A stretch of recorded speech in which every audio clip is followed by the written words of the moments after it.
কত ছোট্ট উনুনটা বাবা, উনুনটা কাছে এনে দেখো, কত দূর থেকে দেখালে তো দেখাই যাবে। দেখা যাচ্ছে কিন্তু কাঠগুলোকে আমি কি করে ধরাবো বলবে কি? হাওয়াতে নিভে যাচ্ছে গাইস। এবার এই অ্যাঙ্গেল থেকে করো, ভিডিওটা কেটে দাও, মানে ভিডিওটা অফ করো।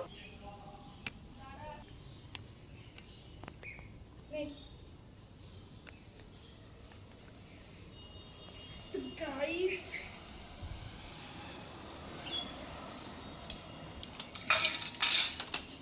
এখন এই প্লাস্টিকটা দিয়ে আমি উনুনটাকে ধরাবো,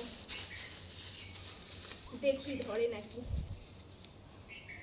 তবে এত কাঠ কুট এখনই লাগবে না আমার, আগে প্লাস্টিকটা দিয়ে ধরিয়ে নিই।